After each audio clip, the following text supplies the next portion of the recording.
Morning, hope you're all feeling well out there. A little last minute Easter thing here. To be honest, I'd lost complete track of where I was. It was only when I phoned my daughter and I said something about, oh, Easter, got ages yet? And she went, no, it's next week. So I went, because I'd planned a few other things to do. So I'm going to sort of jam in a couple of Easter ideas over the next couple of days. Today's is this little lamb, just little hanging, bit of nonsense really. I've made a couple to pop in as little gifts in some cards, so they look quite nice, so I'll just be dropping them off at doorsteps soon. But yes, he's there, little lamb. Hang on your Easter tree, hang on your wall. It doesn't have to be for Easter, it can be any time. So he's quite quick. He is so simple to make as well. Got a few other things here. Got myself my lamb mug here because my throat's still a little bit catchy, so I may need a drink. I have my double knit yarn here, and I have my double knit grey, my 3.5mm crochet hook, so it's all quite basic stuff.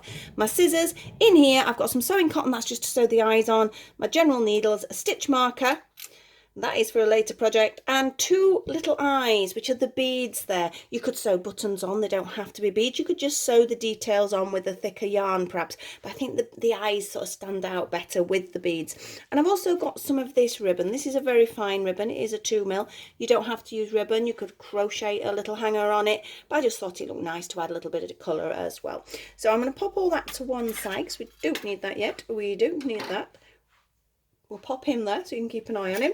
And we're going to start with this back panel. Now, as I said, this is my favourite. It's weird because I don't like the colour white, but I absolutely love using this glitter white. Well, I would if I could find the ends for it. I'm so and so for that. My wool gets tangled, so then I wrap, and then I can't find an end. There has to be an end. Where is the end for my yarn? I don't want to have to restart the video. I'm just going to pull it apart, you know. There you see. I found it. Got a little knot in the end now.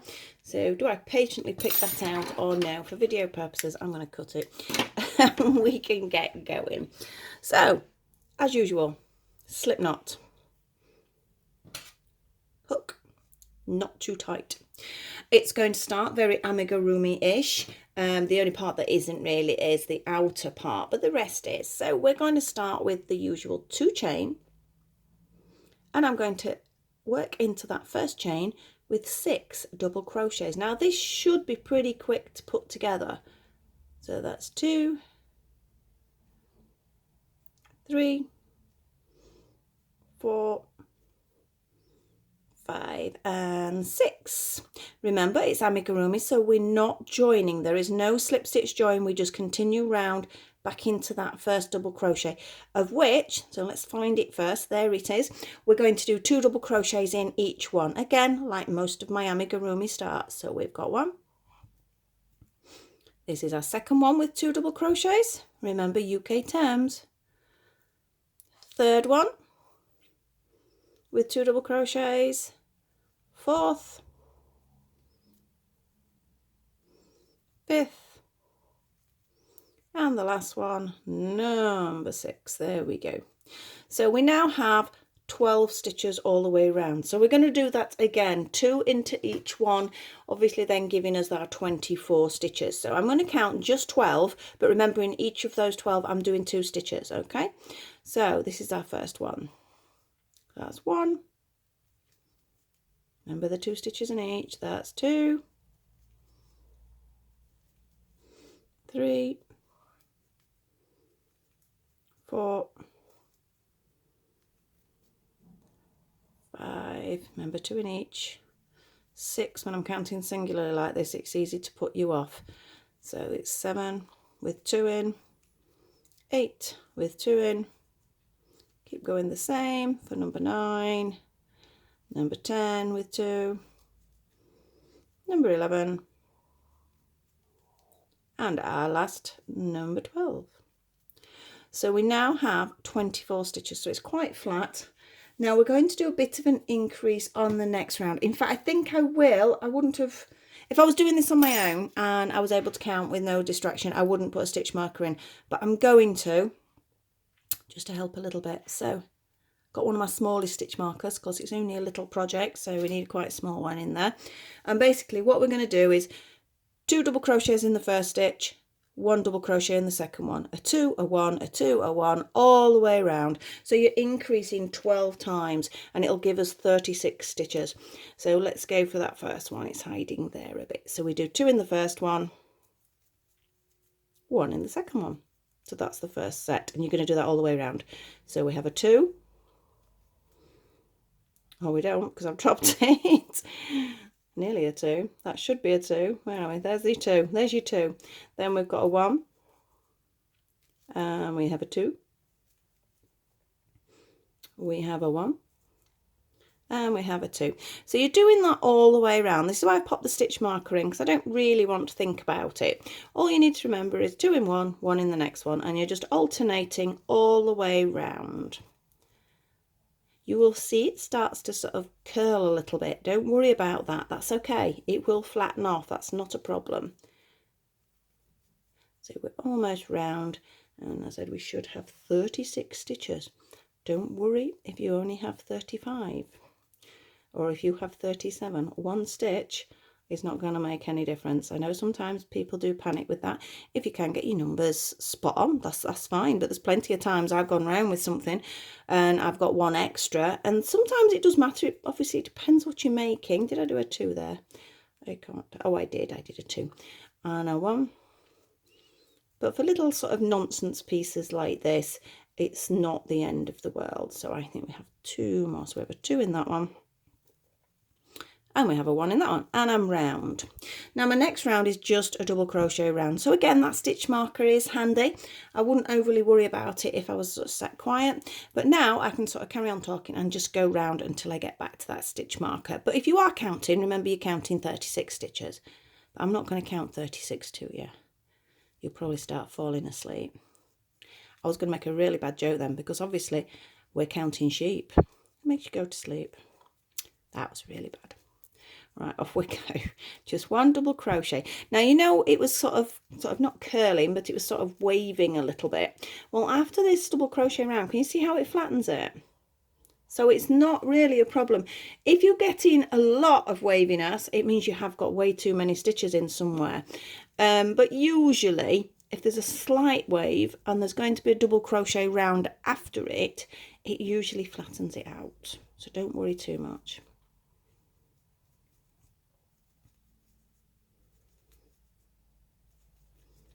I've seen a few patterns like this one. This is not a unique pattern. There are different variations on it. I just thought I'd try and make it as simple as possible and as quick and easy as possible for everybody. Let's have a look what we're on. We're on nearly 8 minutes. But the thing is, I've been talking some of that. So it hasn't actually taken me 8 minutes to do this circle part. And there is only 1 more round after this. So it's not bad at all. The wool's rolling about. Right, so I'm round with my double crochet rounds. I'm now going to get rid of my stitch marker because it's really not needed for this next bit. So there we go. So you can see that's the center part. We now need this little frill around the edge. So here we go. This is where it will count if you've got the wrong amount of stitches, but we can work around that. It's not the end of the world. We're going to do a slip stitch. The slip stitch keeps it low to the base. We're going to miss 1 stitch, and into the next one we are going to do 4 trebles. I'm just reading my own writing. I've written double crochets and I know the trebles. 1, 2, 3 and 4. We're going to miss 1 stitch, and into the next one we're going to do a slip stitch. There, so you can see you get your first sort of little bump there. We're going to miss 1, and into the one after 4 trebles. So we have 1, 2, 3 and 4. We're going to miss 1, and into the next one we're going to do a slip stitch. So you can see the pattern that is forming there. So I will carry on. Way, my wool's just fallen off of the table. It's okay. Right, so I'm going to miss 1, and into the next one 4 trebles. 1, 2, remember you're wrapping that yarn for a treble. Oh, you're not, are you dropping it like I am? That's 3 and 4. We're going to miss 1, we're going to do a slip stitch. We're going to miss 1, we're going to do 4 trebles, all in the same stitch. 2, 3. I'm determined to drop these today, aren't I? I'll start that one again. So I had 2, so I need 2 more. 3 and 4. We're going to miss one, then we're going to do a slip stitch. We're going to miss one, and then we do 4 trebles. 1, 2. The wool's pulling a bit now, it's on the floor. 3 and 4. We're going to miss one, and we're going to slip stitch. We're going to miss one, and we're going to 4 trebles. We're almost round, we've not got far to go. 2, 3 and 4. Don't worry about this curling up either, because we can flatten that out in a second. Miss one, slip stitch. Miss one, 4 trebles. 3 and 4. We're going to miss one, we're going to slip stitch. We're going to miss one, we're going to 4 trebles again. I'm just trying to work out whether there'll be 1 more or 2 more, I'm not sure yet. So 1, 2, 3, 1 more. We're going to miss one, we're going to slip stitch. We're going to miss one, and this will be our last one, and we're going to do 4 trebles. 1, 2, 3 and 4. We're going to miss one, and look at that, perfect, slip stitch into our very last one. Right, let's cut that yarn off. You don't need to cut it off long because it's not stitching anything, it's just going to be there to get rid of in a second. So we flatten it out. Now if it curls up, it doesn't matter a little bit, but if you do want to block it, or if, sometimes I find just pop it in a book or something heavy on top of it for a period of time is enough to flatten it out. But as you can see, mine curves around a little bit. I don't think it really matters. It's weird how it looks bigger in one, but it's not, it's the same size. So we can pop that to one side. We need to do his little face. So you can see we don't need a lot of yarn. It's very similar to the start. Slip knot onto the hook, not too tight. We're going to do 2 chain. Into that first chain, we're going to do our 6 double crochets. Now, harder to colour to see, are they in the way? You can see it better. So that's 1, 2, 3, 4, 5 and 6. Now we have our 6 stitches. You can tighten that up if you wish at this point, but you don't have to. We're now going to do 2 in each, exactly the same as we did for the base. Again, a little bit harder to see because of the colour of the yarn. That's 1. That's 2 in each, remember. That's our second one with 2. Oh, careful, just got to check. Look, I nearly did it. There we go. And there. That's our third one. That's my 4th one with 2. My 5th one with 2. And just 1 more. So that gives us 12 stitches. Okay. The only thing when you roll off a piece of yarn like this, it's great because it gives you an idea on how much to use, but there's no weight to it. So where you've got a ball of wool, you've got that weight, so it's easier, but it's sort of harder to hold when it's like that, I think. Right, we're going to do 1 round of just double crochet. So there's 12 stitches there, so we're going to count our 12. So we've got 1, 2, and as you can see, we're almost there, aren't we? 3, 4, 5, 6, 7, 8, 9, 10, just got 2 more, 11 and 12. So that is almost his face. We need some little ears, of course, though. So I'm actually going to slip stitch into the next stitch. Okay, I'm going to do 4 chain. 1, 2, 3 and 4. Now you can see where the slip stitch is because it does create a tiny little hole. Can you see where we slip stitched in? We're going back in that stitch with another slip stitch. So we're going back into the same space. A little bit tight to get in. We're now going to do 1 and 2 slip stitches. So 1 in the next stitch, 1 in the stitch after that. We're now going to do 4 chain again. 1, 2, 3 and 4. You can see where the hole is. we're going back in it, we're going to do a slip stitch, and then we're going to do just one slip stitch in the next stitch, and that's it, we've done. That's his little face. So it's quite easy. It looks a little bit of a teddy bear face, to be honest, like that. You know, when I made the dolly hair clips, I could have made some little teddy bear ones. They would have been quite cute, wouldn't they, like that? Now, to actually put the detail on, I decided to do it before I sewed it onto there. It does make it easier. So here's my little tin of bits and pieces. So I'm hoping, oh, that's very annoying. You might have to bear with me a minute, because somehow, that's because I was crocheting downstairs. I'm just going to take my mic off. Give me 2 seconds. I'll be as quick as I can. Oh, in fact, it's not as bad as I thought. I have a tin here. It's my Hello Kitty tin, which there's my mass of needles, or my mess of needles, should I call it. I was using that one earlier. That's why I hadn't took it downstairs. It was for something else.